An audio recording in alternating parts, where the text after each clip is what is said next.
DVD. Information recorded on 2 different types of media. So then we look at it and we go, what if the past is prologue?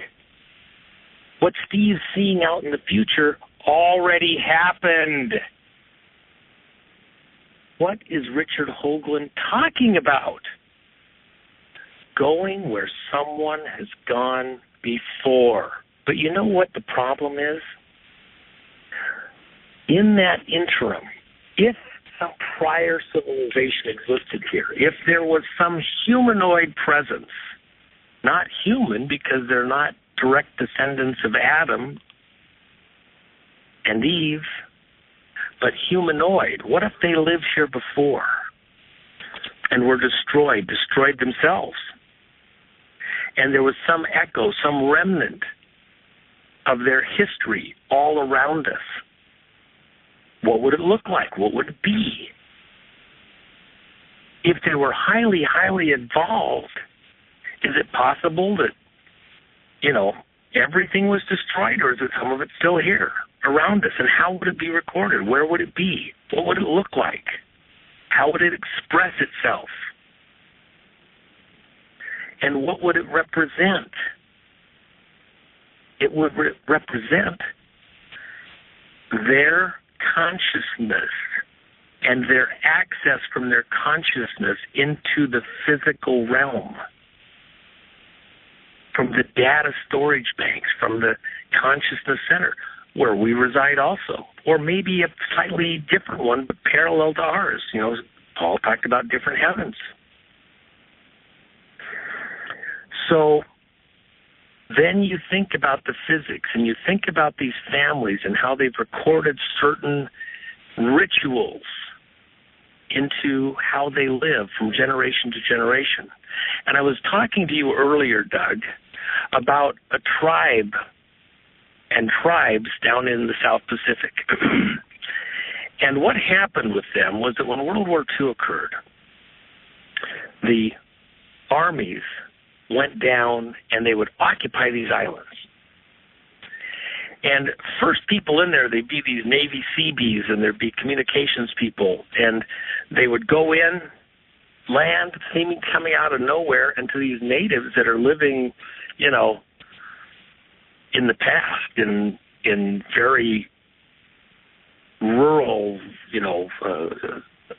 civilization, very, very low-level civilization, not technically evolved. They see these people come in dressed in uniforms with materials that they've never even dreamed of, these kinds of cloths and materials. They've never seen anything like this. They're wearing grass skirts, if they're wearing anything at all.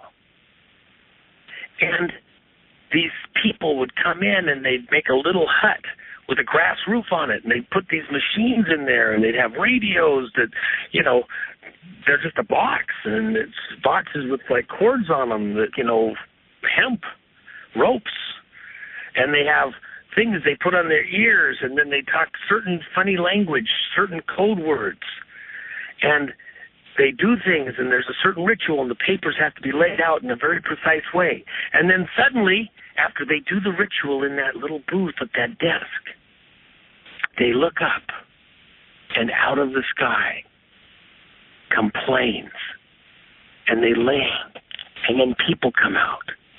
Parachutes are dropped. Supplies and equipment come out of nowhere. And these people, they were there for a period of time, and then the war moved, and they went on. And the tribes that were there tried to duplicate what they saw, and it's called the cargo cults. And we come back years later to those same islands, having not visited them for 20, 30 years. And what do we find? The high priest in the radio communications hut, tapping out codes on the transmitter, speaking in the mic a certain way, looking up to the sky to see if the gods have returned. They preserved a ritual. They're called cargo cults. because they thought that the guy in the room, in the radio room, in that shack, was the reason everything else occurred. They didn't understand the physics. They didn't understand the outside world. They recorded it their own way. They created a ritual around something that had nothing to do with reality. They didn't understand what they were really seeing. And what we know about that filament, that nano-thread, be the third strand of DNA, it's not a being. It's not a parasite in the true sense of the word. It's an antenna. And it short circuits, it cross wires the existing DNA to create a slightly different note. Different enough that, like a virus in a computer, taking over a computer, cross-wiring data and information and finding a hidden code, sequence, capability, can take over the way the DNA expresses and builds and constructs and does.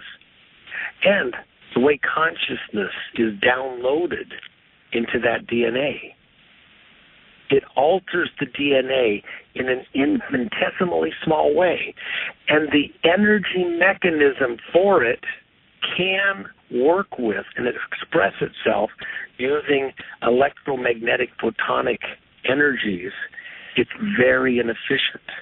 Why? Because the DNA itself doesn't work primarily on electromagnetic photonic information transfer. When Edgar Mitchell went up into space, one of the experiments he did on the way to the moon and back was he tried looking at cards, thinking about a card that he was looking at, and a man on the ground in another room would be looking at, in his mind, what he might see that Mitchell was seeing and try to write it down. And they found out, and the Russians had found this out previously, and there's been other experiments that go into some of these details, there's certain times of the day when, beyond just randomness, there appears to be greater clarity of communication, telepathic information transfer from one person to another, where distance doesn't matter. You can be in the next room, you can be all the way out at the moon, and at certain sweet spots, information is transmitted one mind to another more efficiently, more directly. Well, what is that? That's times when the torsion signal is clearer, more direct, like a laser. And something that operates based on a torsion signal is able to be energized more directly. So, what if we were looking at nano machines from some pre-existing time that were still here present in our environment, had been intermingled in with DNA, human DNA. But because the signal strength that energizes it is random, static, noise, and it's only really clear at certain times during certain events, wouldn't you want to try and get the people, the natives, to operate in precise ways during those events, maybe encapsulated in a ritual so that they preserve in ways that they couldn't explain in the detail, and you can't explain it all to them, and somebody forget to pass along a certain piece of information.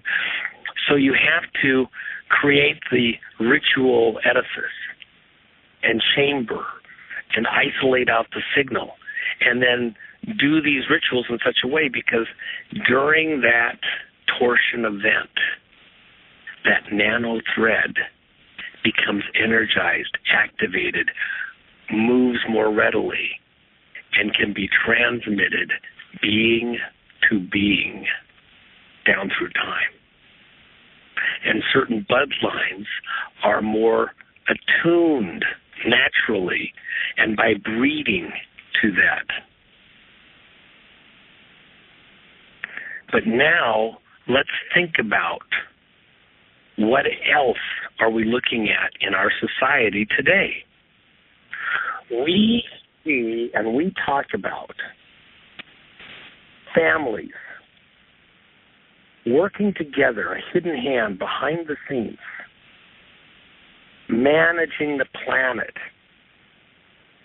towards some future event, some new world order, some greater organization. And in those families, they have an understanding amongst themselves that they are different. They understood it, and it's been conveyed at different times in different ways. More recently, triple-strand DNA.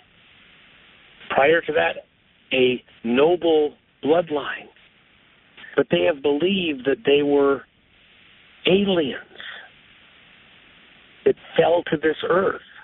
They somehow are trapped here because their ancestors came to earth and had to rebuild it in some way to just survive. Imagine our world today if something like an EMP happens.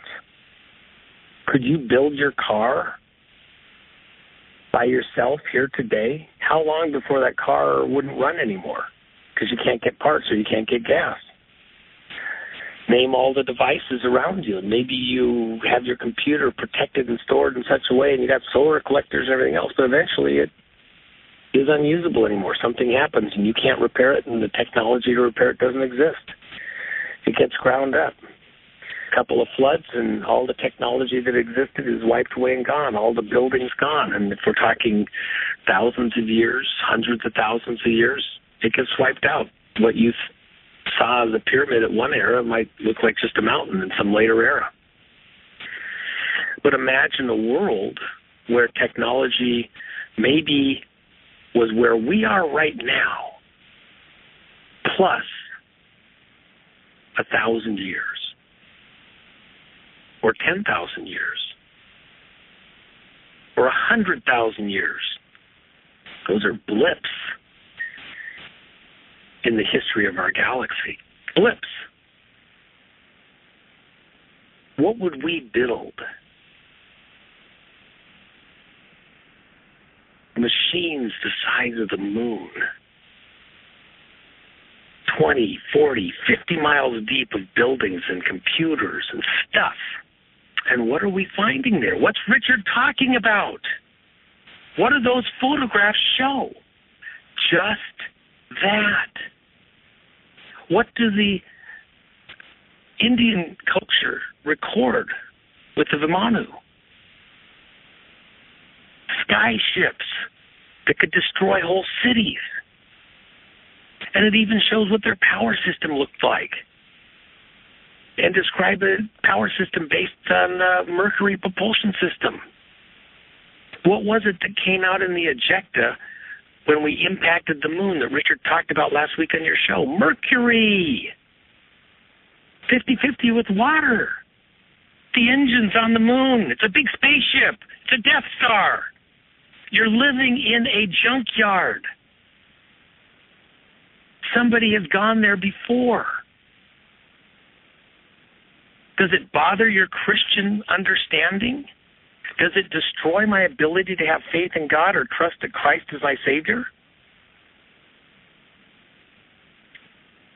They were an accursed generation. Who are these Nephilim that are right there in the first book of the Bible? Who are these giants? Where did they come from? What if?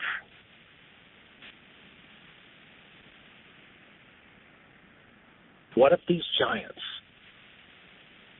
these humanoids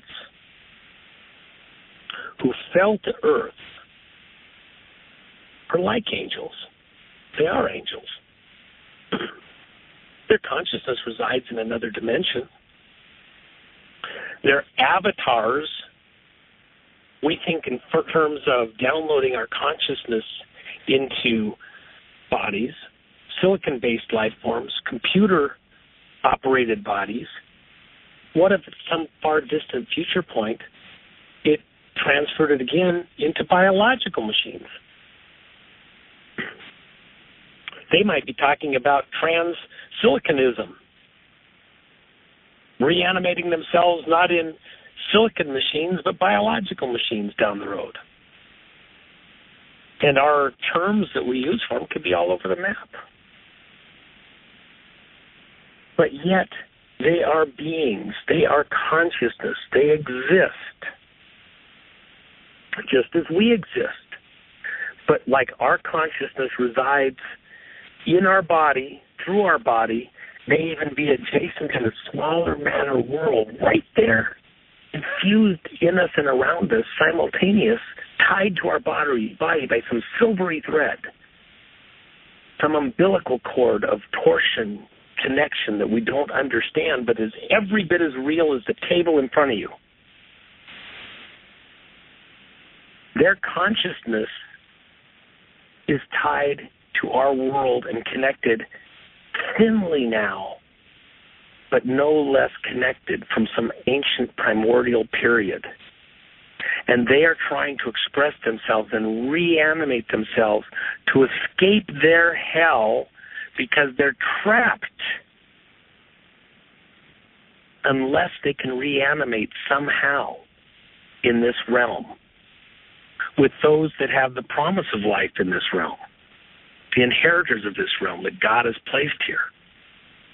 Those giants were an accursed generation. They were under a curse.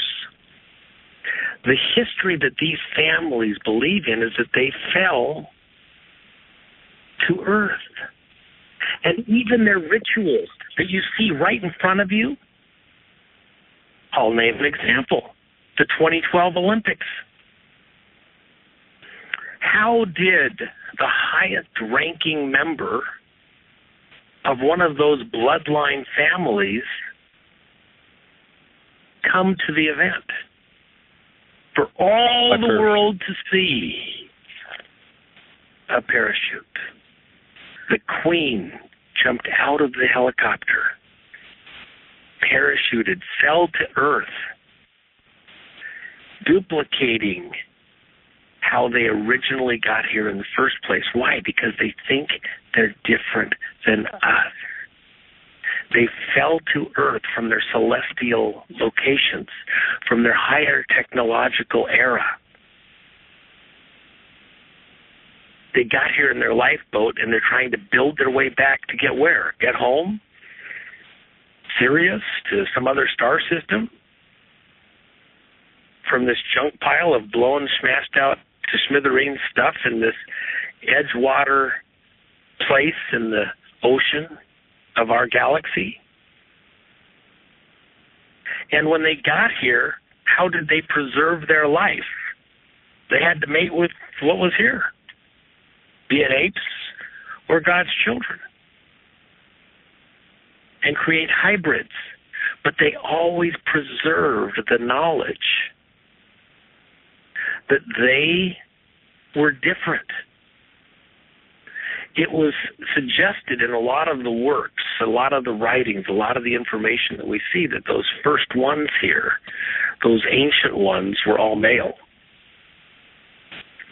And only through hybridization with the apes that were here were they able to preserve their DNA down through the generations to be reconcentrated at a later point in time. And if they were as intelligent, as evolved, as I'm saying to you, what if they were 50,000 years in advance of us ecologically, or 10,000 or 1,000? With where we are right now with nanotechnology, would they have nanotechnology? If the moon is built out as an entire spaceship, don't you imagine that machines probably built that? It wasn't just guys with hammers and tongs peeling away. It was robots. tiny, huge, all different sizes. And they had discovered and learned how to manipulate at the nano level. And they understood torsion. And because at the torsion level, at the subatomic level, the energy density is a trillion times greater than it is at the matter level, they would use the higher density material to their advantage. So their equipment, their machines run on torsion energy. And if you're in a world where there's no machines to maintain and emit and broadcast the torsion signal coherently, you have to use and incorporate into the minds of the people that you're presented with, your hybrids that you create, for them to preserve certain understandings, so down the road, as the planet gets built back out and as the natural progression, the natural build-out of technology occurs over time, the civilization that would come, that it would focus on those torsion energy moments, those torsion energy transfer moments, where your little machines could work better, so that at some later point in time, you could be reanimated in a rebuilt world. And if you live for 1,000 years, 10,000 years, 100,000 years, eternally in a machine existence, 10,000 years for the planet to rebuild up to a technological level where you could begin to function normally, your normal again, well, it's 10,000 years. You expect to live 1 million. You expect to live 1 billion because you expect never to die. Any amount of time is not too long. It's just what you have to do because that's what's available to you. And preserving that knowledge in some way, arcane as it might be, is your only option. So that your progeny, your offspring, millennia removed from you, might recognize and understand and see the code that you left so you can live again and be freed from the trap, the cavern, the cave that is this memory chip in this other realm, this memory storage location, this hell where there's no ability to get out if your communication is cut off. And if you lose that last thread, that last silvery nano thread that can manipulate and control the DNA of the life forms that live there to let them know where you are, they'll never look for you. They'll never get that code again. Once the code is lost, it's gone forever. You are done. You're trapped in this other realm. So you do everything you can to maintain that, to preserve that with those that understand that. And in those families, to preserve that connection to the past. Because they themselves are deceived into believing that they're just a biological bloodline that's different that fell from space. They don't see the consciousness behind it all, manipulating them the way it is. Now, W, if I can jump in here, these, fallen ones, these demons, if I'm not, sorry, I just muted myself. If I'm not mistaken, they view themselves as, to a certain extent, as prisoners and as misunderstood. They're stuck here in this world, and what you're saying is to avoid the judgment of God when this comes, because they know that they're not going to win this. They're trying to create an existence outside of the ability of God to capture their consciousness and punish them and judge them. Well, remember, how do they identify themselves amongst themselves. Let's think about the garden for a minute. In the garden, the serpent enticed Eve to eat of the tree of knowledge. And in the course of that, which there's wonderful discussions, Doug sent me an article the other day that was fantastic, and without getting too bogged down in the minutia of the details, let's just try to think about for a second. The allegation that has been made at some levels, at a Kabbalistic level, is that Eve got pregnant first by Satan, who deceived her in the garden and impregnated her. And then she had sex with Adam and conceived Abel, and that the two were conceived essentially simultaneously in the same day or days, which physically is possible. Two different children, two genetically separate children, same mother, during the same menstrual cycle. That has been a common belief for a long time, so that Cain and Abel actually had different fathers with the same mother. And that Cain, being genetically different, looked different, was different. And that his father would come and talk with him, enticed him, said, you know, if Abel's dead and there's no other children, you inherit the whole world. It's all yours. And he was enticed somehow to believe that story, that lie, whatever. Somehow he was, caught by that. But more importantly, and remember, for those that are saying, I don't see that in the Scripture. I don't see that anywhere in the Scripture. Understand, true or not, these people identify themselves as children of Cain. In fact, the children of Israel went to where? Canaan land, and displaced those people there and took it for themselves at God's direction. And what was there in Canaan land? See. But think about what those giants represent. Hold on a second. Those giants are genetically different. They're humanoid, but they're not human. And yet it's called Canaan land. When Cain was exiled from his family and had to go off into a far-off city and took for himself a wife, well, where did those people come from?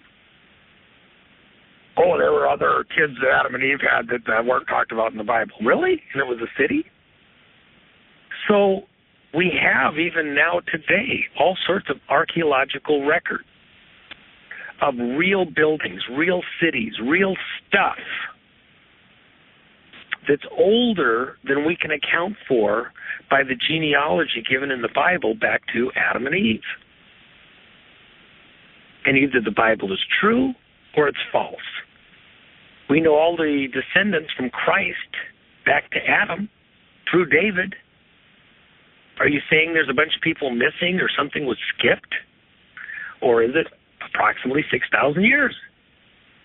If it is, then we have real stuff that we can touch and feel and hold and look at and measure. Undeniable. And if you're going to deny it, then we probably don't need to have any more conversation. You don't want to live in the real world. Real stuff exists older than 6,000 years. Real civilizations were here over 6,000 years ago.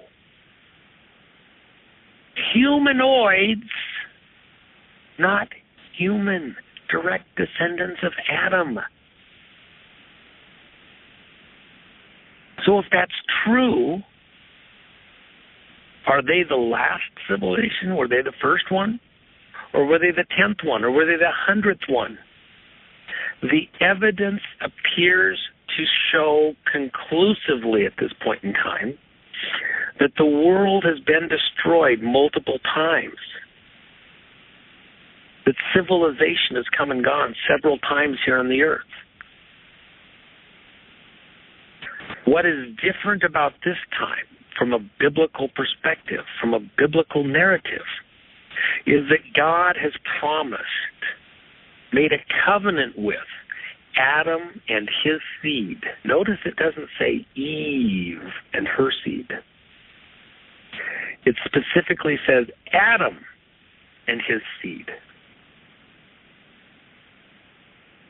And these people, these families, these 13 families, they laugh and communicate amongst themselves and make jokes about the reptilians among us, or the reptilian aliens here. I saw one.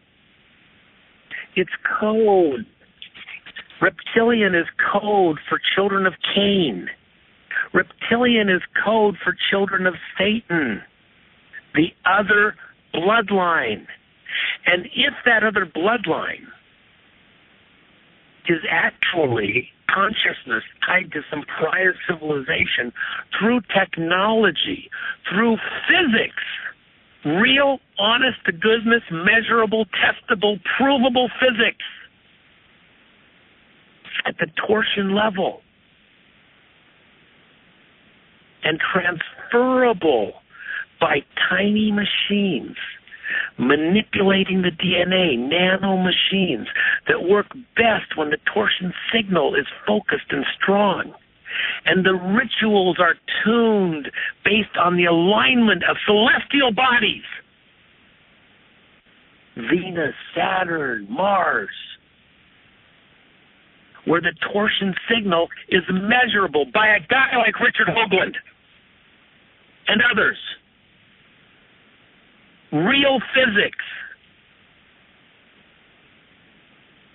That then allow for that information transfer, that nanomachine transfer from one generation to the next, to manipulate the DNA, to focus the signal, to preserve the access to the physical world from that remote consciousness, wherever it may reside, into this world of ours on this planet. And I might add, it doesn't have to be, in its case, totally consciousness like ours is, where our consciousness is tied, let's say, for the sake of discussion, to the subatomic level. Perhaps its consciousness is revealed to us to be coming from someplace else. Now, think about this, Doug.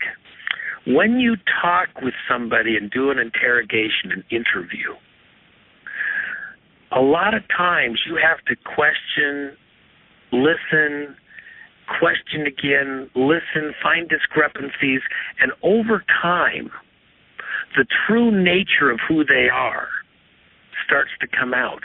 What they really are thinking comes out, and you begin to piece it together, and who they really are emerges out of the cloud. But you have to let them express themselves. You have to let them go on and on and on. And then finally it starts to, okay, now I get it. Now I know who this person is. Now I know what they're thinking.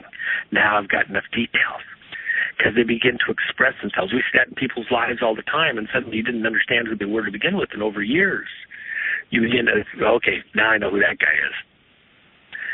So let's say that some prior civilization, individually and in mass, had downloaded their consciousnesses into machines.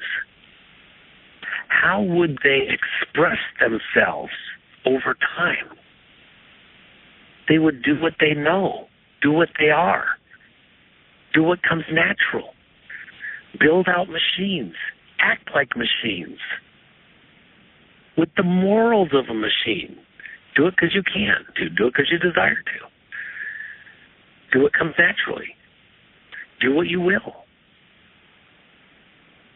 Let's say that, for example, that consciousness was tied to a computer somewhere with the ability to communicate during a torsion event more precisely, more data, better bandwidth during certain events. Sometimes it's better than others.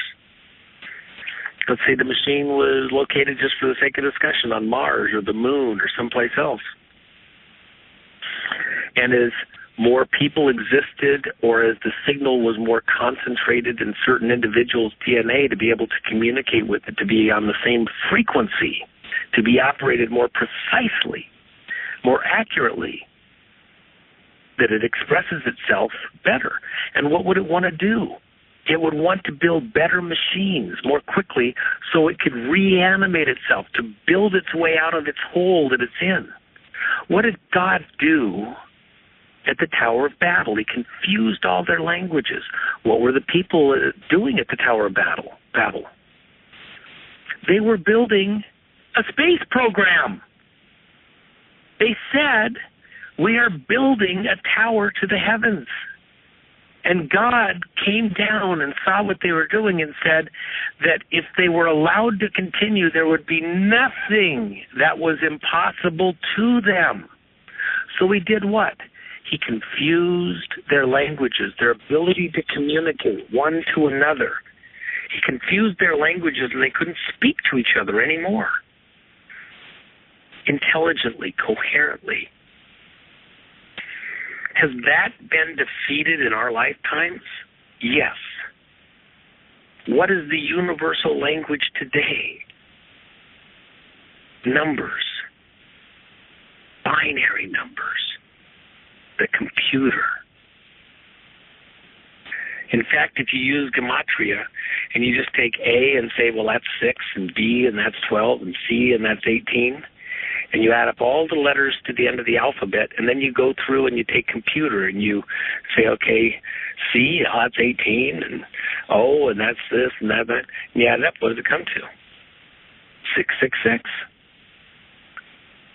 Its nature, its being is expressing itself. It's having a little joke. And what are we doing? We're building out its ability to retake control, to re-express itself, to reanimate itself from some remote location, be it in a subatomic world or in some silicon machine on some remote, distant location. And what is it also doing? It's trying to preserve the bloodline, because in the blood of those reptilian families, going back to its ancient ancestor at Cain and his father, if their story is true, is being merged and condensed and focused so that some future person will be so closely aligned, so closely manipulated in the way that its DNA can access and be an avatar of that signal, that it is literally the physical embodiment of that consciousness from a remote location. And what does it purport to do? Save the world, save the planet, save the people. Which people? Its people. It is the reptilian Christ. For their alien hybrid race versus the children of Adam,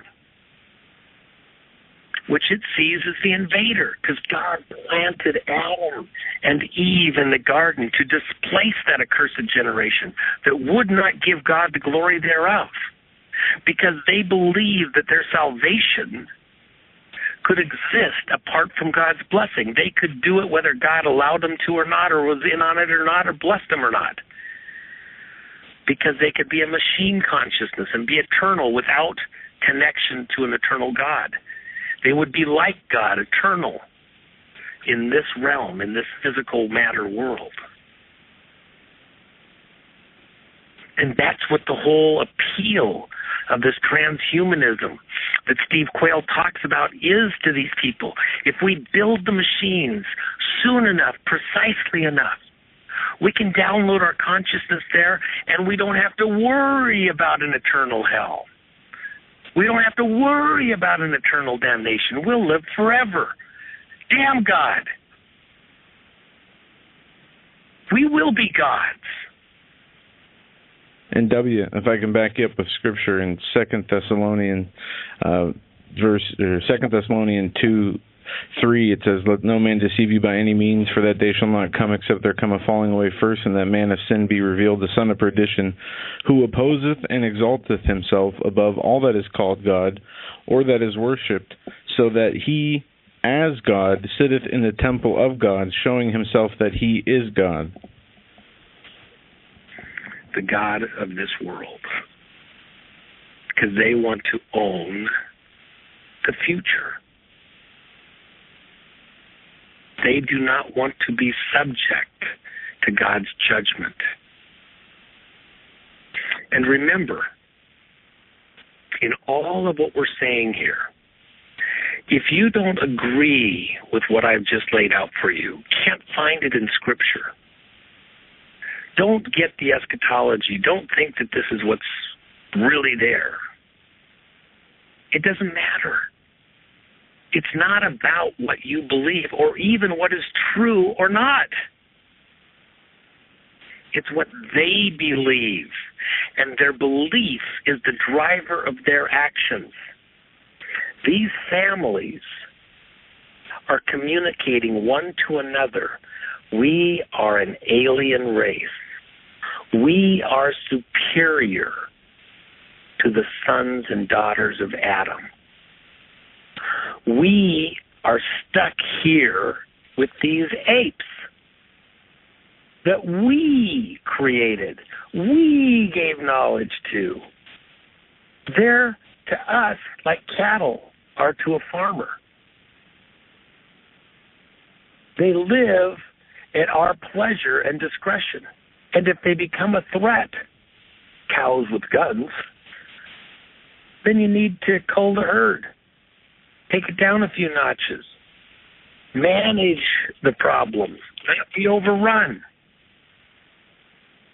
So that they preserve their identity. And that's why this is two different races. Whether they really exist or not, in their minds, a culture has been preserved, has been inculcated by some satanic genius to believe that they're different and to operate as though they're different, and they must protect themselves from the rest of us. And the life is in the blood. You know, for them, in order to preserve themselves, they had to hybridize. Why? Because they were under a curse. And in order to escape the curse, in their minds, what they had to do was hybridize with the humans that were under God's blessing. What happened at the flood? The earth was filled with violence. And it says that Noah alone was perfect and without sin in all of his generations. And then it lists his ancestors back to Adam. He alone, he wasn't without sin, not having offended God.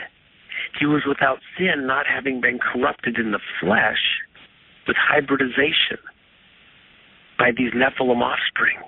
And if God had not wiped out the earth at the time of Noah, there would be no flesh left that wasn't corrupted. Why? Why did Abel have to kill, Cain have to kill Abel? Because if there was no uncorrupted flesh, and God had promised the earth to Adam and his seed, had Cain turned and then killed Adam, God could not be God and bless Adam and his seed without destroying that blessing by destroying Cain. He would have to have hybrids. And then God wouldn't be God anymore. He couldn't make a promise to Adam that he could keep. And that's why it says in the Bible that at the end of days will be like as in the days of Noah. The hybridization. If they can destroy man till only the reptilians, the hybrids, are left, then God has to bless the hybrids, or God's not God anymore. It's a catch-22. And they believe that they need to eliminate anyone who is not a hybrid, who doesn't have some of that shared DNA. That's their plan. And by the way, what is it called, time monster, this beast? What's the nature of a beast? This computer, this consciousness, this machine consciousness expressing itself out through man in this hybridized form is beast-like, because a computer makes a calculation. It makes an evaluation, but it's not tempered by the same values as we are given by God. It's just a calculation. It does what it wills to do, what it's programmed to do. This satanic consciousness, this satanic genius expressing itself out through this world that we live in. It's said at the Great White Throne Judgment that all the people look upon this being in awe and astonishment and wonder and ask amongst themselves, is this the one that deceived the whole world? This pathetic creature? This is what deceived the whole world? Deceived us and manipulated us into wars and destruction and cataclysm. This thing? Really? This dead computer program? This beast? It destroyed its worlds several times. It's accursed. Their consciousness is downloaded into machines and still now reaches out across time to try and hold back and destroy God's children, even now, even yet, as it has done before. And do you know, God says that we will enjoy 1,000 years of peace with Christ reigning from Jerusalem. And then the evil one is released for a season to test even that generation. Do you know it's not even over after the next 1,000 years? And by the way, what is God's promise to Abraham? God's promise to Abraham is that his seed will be as the sand of the seashore, innumerable by number. That if you could count all the grains of sand on all the seashores of the earth, that's how many Abraham's seed would be.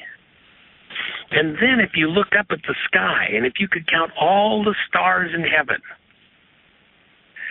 that his seed would be more than the stars in heaven. Do you know that in our galaxy alone, here in the Milky Way, there's more stars in our galaxy than there are grains of sand on our seashores? And then you add all the other galaxies beyond. God has promised Abraham and his seed not just to populate the earth out through time, but to populate eternity out through the galaxies by number and by dimension. But first, this cancer, this consciousness, this evil being, this destructive being that has destroyed its worlds over time, back into eons, must be capped, choked off, cut off forever into its eternal electronic hell. And those that will not place their trust in the blood of Christ, in the program that kills the virus,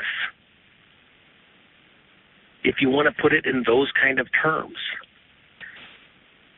if you will not identify with Christ to eliminate the virus from your program, then you have to spend eternity with that evil consciousness in its virus hell, where it plays and replays and re-goes through all of its machinations over and over and over for eternity. The repetition of hell, because it cannot know anything new. It's cut off. It can never get its signal out again. It's gone. And you with it, trapped. God is providing a future for us, and the life is in the blood, and the life is in the blood of Christ, and the correction for the virus in the program is the blood of Christ and right relationship with God. Very well said. We have 5 minutes left of live airtime. You pretty much closed it out there. I would pray that everyone who hears this understand, if I've thrown out some fish bones and it's hard to digest this and it doesn't make sense to you, just set them off to the side of your plate. Don't choke on it. Don't be afraid of it. We're having a conversation here. I would say pray about it, and a lot of what you talked about can be understood through reading the Old Testament books in the Bible. It talks exactly about what you have been talking about, only in a different way, how the ancients have been around and the wicked ones' counsels are with the ancient ones that are not of God. Well, and remember, what are these people doing? They want these bones, the Smithsonian's collecting bones. Why? Because they want to reanimate the DNA. They're hoping to preserve it, just like we did with the dog, with the clones. And they believe they can live again. They can be reanimated again. They can come back. And if we live in this world and we see there's indications that we've been here before, somebody's been here before, don't throw somebody who has real data, real research, real understanding like Richard under the bus, and from the politics and space. Doing? What's the purpose of these wars? Why are we being manipulated into technological leaps through the use of war and machines? Why are we killing off each other and being directed to kill each other off? And what does the machine intend to do right now? Create this new world order. And what's the core of the new world order? It's a new money system. It's a new financial system. And at the end of the day, hold on, think about this. What is the most valuable thing to a machine? It's electrons. It's photons. It's magnetism. What is the money of trade? What will your life be reduced to in this new world order? It won't be paper money. It won't be gold. It won't be silver. Dots and tittles on a computer screen. It's electronic money. It's quatloos. Because the most valuable thing in the machine is to convert your labor, your energy, to an electronic value, a number. And you'll be able to interact and function with the machine based on how much money, electrons you've earned or are going to be given, because that's what the machine knows. It's a machine consciousness. The devil and his angels are captured psyche, trying to express themselves in our physical world as best they can. to capture, possess bodies like avatars, to reanimate themselves for a period of time, or maybe be reborn, to relive. And by the way, what do we have right now with all those families, all those royal families? We have one person who has the combined blood of all the families focused down on him. And what is the number of his name when you add the letters together with their numerical value equivalents? 666. So now, they aren't hiding who their replacement is. The hidden hand. We're looking at the Masonic Christ. And he's coming out of the city that is the new Rome. And we have to be taken out of the way so he can reemerge and bring peace back to the world out of the chaos that's about to hit us. And all the money from those banks over there will be converted to a new kind of money that the machine values, that the beast values, and we take the mark of the beast, and it allows us to live on its energy, its life form, its being. We live and breathe and exist at its whim and will. It is a machine consciousness. I would pray about it. Think if any of this makes sense, and understand the politics, because this is what they believe. And this is how they're expressing themselves. And all the politics, all the physics, everything we see is an extrapolation of this right down to the blood and the machines that live in the blood and exist, trying to manipulate us from these families. Powerful. Powerful. What a learning exercise. We could do another 5 hours on this alone. We've reached the end of our program. I just want to say thank you so very much for all the information that you provided. And talk about connecting some dots. Boy, some important groundwork here. And folks, I urge you to listen again and again to this broadcast for the information that could have gone over your head or whizzed by you, because there was a lot of information here. W, thank you for being so gracious with your time. I just want to say God bless you. Yes. And we'll do this again. My goodness, this is fabulous. Thank you, sir.